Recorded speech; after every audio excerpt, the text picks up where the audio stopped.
Hello WhatsApp guys எல்லாரும் எப்படி இருக்கீங்க? நல்லா இருக்கீங்களா? ஃப்ரெண்ட்ஸ், இப்போ நான் வந்து உங்ககிட்ட ஆப்பிள் கம்பெனியோட ஃபவுண்டர் நேம் தெரியுமான்னு கேட்டோம்னா நீங்க என்ன சொல்லுவீங்கன்னா தெரியும்னு சொல்லிட்டு நீங்க யாரு பேரை சொல்லுவீங்கன்னா ஸ்டீவ் ஜாப்ஸ் பேரை தான் சொல்லுவீங்க. ஆனா ஆப்பிள் கம்பெனி வெறும் இவரால மட்டும் உருவாக்கப்பட்டது இல்ல. 1976ல Steve Jobs, Steve Wozniak, Ronald Wayne இவங்க 3 பேரும் சேர்ந்து தான் ஆப்பிள் கம்பெனியை தொடங்கியிருக்காங்க. அதுவும் ஆப்பிள் கம்பெனி முதல்ல கம்ப்யூட்டரை தான் ரெடி பண்ணி வித்து காசை முதல்ல வாங்கியிருக்காங்க. இந்த கம்ப்யூட்டரை முதல்ல டிசைன் பண்ணது ஸ்டீவ் வாஸ்னியாக் தான். ஓப்பனா பார்க்கும்போது தெரிய வந்ததை ஓப்பன் டாக்கா சொல்லணும்னா ஆப்பிள் கம்பெனியை உருவாக்குனதுக்கு மிகப்பெரிய ரோல் பிளே அவரோட தான். ஆனா ஏன் இன்னைக்கு ஆப்பிள்னு பேரை கேட்டாலே ஸ்டீவ் ஜாப்ஸ்னு பேரை சொல்றாங்கன்னு உங்களுக்கு தெரியுமா? ஏன்னா ஸ்டீவ் வாஸ்னியாக்கு புகழ்ச்சி பிடிக்காம இருக்கும்னு நினைக்கிறீங்களா? அப்படியெல்லாம் இல்ல. அதுக்கான ரீசன் என்னன்னா கம்யூனிகேஷன் ஸ்கில். ஸ்டீவ் வாஸ்னியாக் வந்து கொஞ்சம் இன்ட்ரோவர்ட் அண்ட் ஷை பர்சன் தான். அவர் தனியாவே வேலை செய்வாராம். அவர் டெக்னிக்கல் அண்ட் எலக்ட்ரானிக்ஸ்ல நிறைய இன்ட்ரெஸ்ட் அண்ட் நாலேஜ் இருக்கக்கூடிய பர்சன் தான். ஆனா கூட்டத்துல போறதுக்கோ அவர் சொல்ல வர்றதை எக்ஸ்பிளைன் பண்ணி மத்தவங்க கிட்ட சொல்லி புரிய வைக்கிறதுக்கோ அவர் ரெடி பண்ண பொருளை அவரால் மார்க்கெட்டிங் பண்ணி விற்கிறதுக்கோ அவர்கிட்ட அந்த கம்யூனிகேஷன் ஸ்கில் இல்ல. ஆனா ஸ்டீவ் ஜாப்ஸ் அவர் கூட கம்பேர் பண்ணும்போது அவரை விட இவருக்கு நாலேஜ் கம்மி தான். ஆனா இவரை பேச விட்டோம்னா பேசுறதுல இவர் மாஸ்டர். அவர் யாருக்கிட்டயா இருந்தாலும் ஒரு விஷயத்தை எடுத்து சொல்லி அவர் சொல்ல வர்றதை அவங்களுக்கு புரிய வச்சு அவர் வச்சிருக்கிற ப்ராடக்ட் அவங்கள வாங்க வைக்கிறதுல எக்ஸ்பர்ட். இந்த ஒரு காரணத்தினாலதான் இன்னைக்கு நம்ம மனசுல ஆப்பிள் கம்பெனியோட ஃபவுண்டர் யாருன்னு கேட்ட உடனே நம்மளை சொல்ல வைக்கிற அளவுக்கு அவர் பிரபலமா இருக்காரு. இதனாலதான் இந்த உலகமே அவரை பார்த்திருக்கு, அவரை பத்தி தெரிஞ்சு வச்சிருக்கு. ஆனா இங்க இன்டெலிஜென்டா இருந்தா கூட ஸ்டீவ் வாஸ்னியாக்கு அந்த அளவுக்கு பேர் புகழ் கிடைக்காம போயிருச்சு.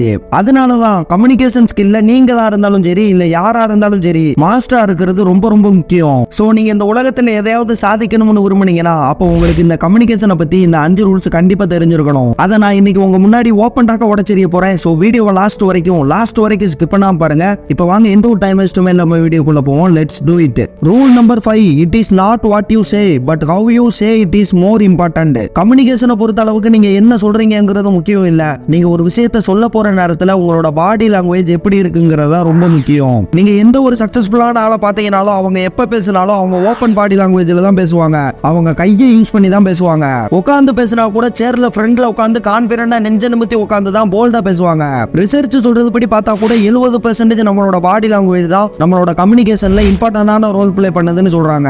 பாக்கி 30% தான் நீங்க என்ன சொல்றீங்கிறதுல ரோல் பிளே பண்ணுது. ஃபார் எக்ஸாம்பிள், நீங்க ஒரு இன்டர்வியூ போறீங்க. அங்க உள்ள இன்டர்வியூவர் உங்ககிட்ட ஒரு கேள்வி கேட்கிறாரு, tell me something about your self. இது பெரிய கேள்வி ஒன்றும் இல்ல, உங்களை பத்தி நீங்க சொல்ல போறீங்க. உங்ககிட்ட ஆன்சரும் தயாரா இருக்கு. ஆனா நீங்க ரொம்ப லோ வாய்ஸ்ல தான் அவங்க கிட்ட ஆன்சர் பண்றீங்க.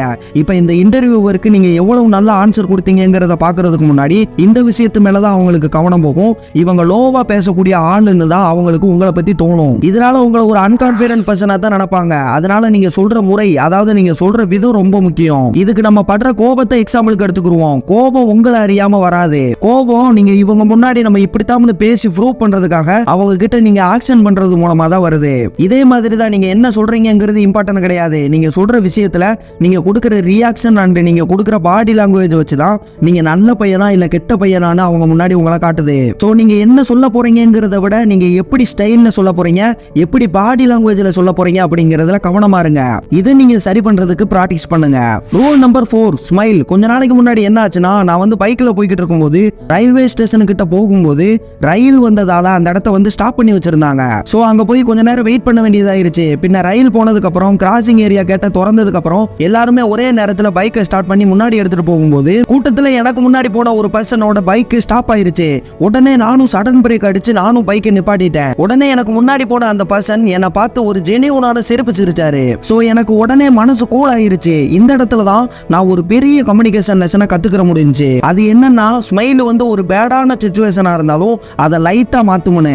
அந்த பைக்ல போன பர்சன் எதுவுமே பண்ணல, வெறும் ஸ்மைல் தான் பண்ணாரு. ஆனா அதுவே அந்த இடத்துல சிரிக்கிறதுக்கு பதிலா அவர் ஏதாவது கோவப்பட்டு இருந்தாருன்னா அங்க ஆப்போசிட்ல இருக்கிற என்னோட மைண்டும் மாறி அங்க பிரச்சனை வர்றதுக்கு வாய்ப்பு இருக்கு. பட் சிரிச்சதுனால அந்த பர்சன் மேல எனக்கு ஒரு பாசிட்டிவ் இன்ஃபெக்ட் ஆனதுனால அங்க எந்த பிரச்சனையுமே நடக்காம போயிருச்சு. சோ நீங்க சிரிக்கிறது மூலமா உங்களோட மனசு சந்தோஷமா இருக்கிறது மட்டும் இல்லாம உங்களுக்கு முன்னாடி இருக்கிறவங்க மனசும் உங்க மூலமா கூலாகிறதுக்கு அதிக வாய்ப்பு இருக்கு. சோ இனிமேல் யாரை பார்த்தாலும் நல்ல ஒரு சிரிச்ச முகத்தோட பேசி பழகுங்க. சிரிக்க சொல்லவும் ரொம்ப வாய் விட்டு சிரிச்சு அதை மைனஸா யூஸ் பண்ணிடக்கூடாது. ஒரு குட் லுக்கிங் ஸ்மைலோட யாரையுமே ஃபேஸ் பண்ணுங்க. இது ஒரு நல்ல கம்யூனிகேஷன் ஃபவுண்டேஷனா இருக்கும். Rule number 3, interest. இந்த உலகத்துல எல்லாருமே ஃபர்ஸ்ட் அவங்களோட சுயநலத்தை தான் பார்ப்பாங்க. இத பணக்காரங்க நல்லா புரிஞ்சு வச்சிருப்பாங்க. அதனாலதான் அவங்க எப்பயுமே மத்தவங்களுக்கு நம்ம வார்த்தை மூலமா எப்படி சந்தோஷம் சந்தோஷத்தை கொடுக்க முடியுங்கிறத தான் ஃபர்ஸ்ட் பார்ப்பாங்க. அதுக்கப்புறம் தான் அவங்களோட நலனுக்காக பேசுவாங்க. ஆனா இன்னைக்கு நிலைமையில யாரை பார்த்தாலும் அவங்களோட புகழை பாட ஆரம்பிச்சிடறாங்க. நான் புது கார் வாங்கியிருக்கேன், நான் வந்து போன மாசம் சிங்கப்பூர் போயிட்டு வந்தேன். ஓகே பாய், நீங்க சிங்கப்பூர் போயிட்டு வந்திருக்கீங்க, இதை உங்க ஆப்போசிட்ல உள்ளவங்க கிட்ட நீங்க சொல்றது மூலமா அவங்களுக்கு என்ன பிரயோஜனம்? அவங்களுக்கு உங்ககிட்ட இருந்து என்ன தேவைங்கிறத முதல்ல கவனிங்க. அப்புறம் அவங்களோட தேவை எல்லாத்தையுமே பூர்த்தி பண்ணிட்டு என்ன அவங்க மூலமா உங்களுக்கு என்ன பண்ணிக்க முடியும், அவங்களை எப்படி சந்தோஷப்படுத்தி உங்க கூட நல்லபடியா வச்சுக்கிற முடியுங்கிறத முதல்ல பாருங்க. இது மூலமா தான் உங்களோட கார்பஸ் அதிகரிக்கும். சோ இது மூலமா நீங்க நினைக்க முடியாத, எட்ட முடியாத எல்லா தூரத்துக்குமே உங்களோட லைஃப்ல நீங்க போக முடியும். அதுவும் வெறும் மத்தவங்க தேவையை புரிஞ்சுக்கிட்டு அவங்களுக்கு தேவைக்கு ஏத்த மாதிரி நீங்க பேசுறது மூலமாவே. சோ இப்படித்தான் நீங்க ஃபர்ஸ்ட் பேச கத்துக்கணும். அப்பதான் நீங்க யாரையா இருந்தாலும் ஈஸியா இன்ஃப்ளூயன்ஸ் பண்ண முடியும். ரூல் நம்பர் 2, இந்த கோட்டை நீங்க படிச்சிருக்கீங்களான்னு தெரியல, பட் இல்லனா இப்ப நல்லா தெரிஞ்சுக்கோங்க. Treat others as you want to be treated. நீங்க எப்படி ஒருத்தவங்க கிட்ட மரியாதையை எதிர்பார்க்கீங்களோ அதே மாதிரி மத்தவங்களுக்கு நீங்க மரியாதையை கொடுங்க. இதை நான் உங்களுக்கு புரியுற மாதிரி சொல்றதுக்கு சிம்பிள் லாஜிக் போதும். என்னன்னா, இப்போ உங்க முன்னாடி இருக்கிறவங்க கிட்ட நீங்க கோவப்பட்டு பேசுனீங்கன்னா அப்போ உங்க முன்னாடி இருக்கிறவங்களும் உங்ககிட்ட ஒரு லவோட பேசுறதுக்கு வாய்ப்பு இல்ல, அவங்களும் கோவம் தான் படுவாங்க. நீங்க எவ்வளவு பெரிய ஆளா இருந்தாலும் அவங்க முன்னாடி நீங்க கோவப்பட்டு பேசுனீங்கன்னா அவங்களும் கோவப்பட்டு தான் பேசுவாங்க. அதனால நீங்க மத்தவங்க கிட்ட நீங்க எப்படி நடத்தப்படணும்னு விரும்புறீங்களோ அதே மாதிரி நீங்க மத்தவங்களை நடத்த கத்துக்கோங்க. அதனால எப்பயுமே மத்தவங்க கிட்ட அமைதியா, பண்பா, மரியாதையா பேச பழகிக்கோங்க. நீங்க ஒருத்தவங்க கிட்ட நல்லா பேசுனீங்கன்னா அவங்களும் உங்ககிட்ட கண்டிப்பா நல்லா தான் பேசுவாங்க.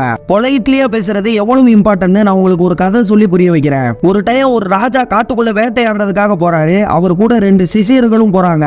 காட்டுல வேட்டையாடுற கவனத்திலே வேட்டையாடக்கூடிய அந்த விலங்கை பார்த்துக்கிட்டு ராஜா முன்னாடி போயிடுறாரு. சிசியர்கள் 2 பேருமே பின்னாடியே நின்னுட்டாங்க. ரொம்ப நேரம் கழிஞ்சும் ராஜா வரவே இல்லை. சோ இந்த சிசியர்கள் 2 பேருமே வெயிட் பண்ணி பார்த்துட்டு கொஞ்ச தூரம் முன்னாடி போயிட்டு காட்டுல செக் பண்ணுவோம்னு காட்டுக்குள்ள தேட போறாங்க.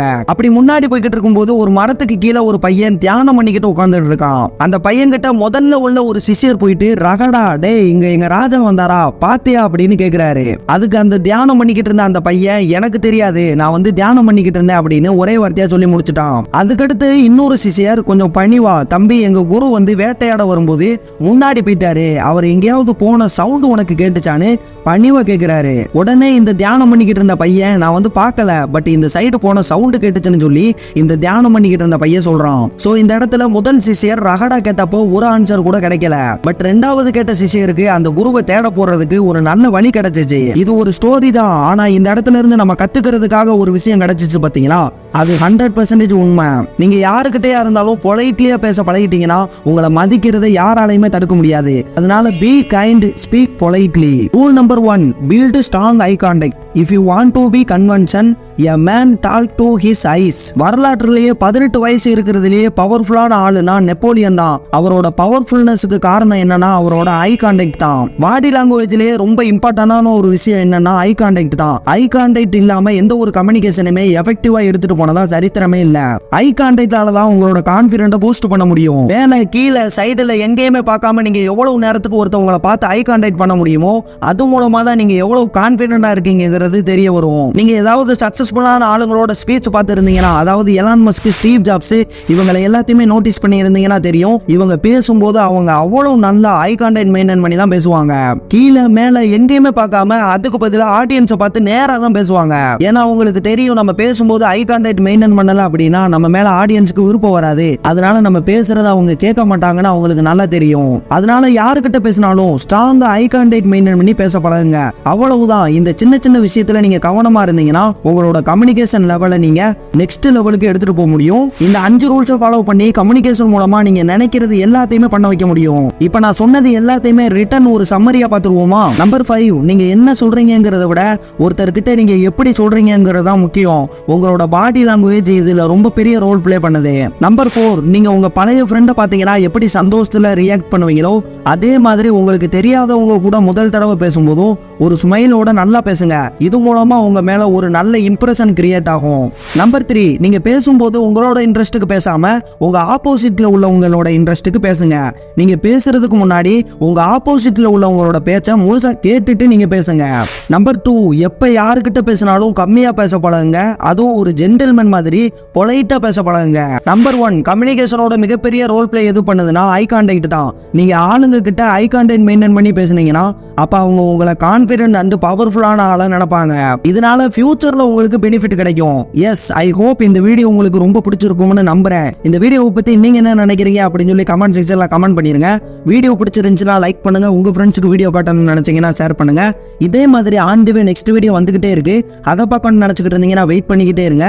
அது வரைக்கும் விடைபெற மனசே இல்ல, பட் விடைபெற வேண்டிய நேரம் வந்துருச்சு. ஸோ விடைபெற மனசே இல்லாம விடைபெற நான் உங்க SS tata bye bye, see you.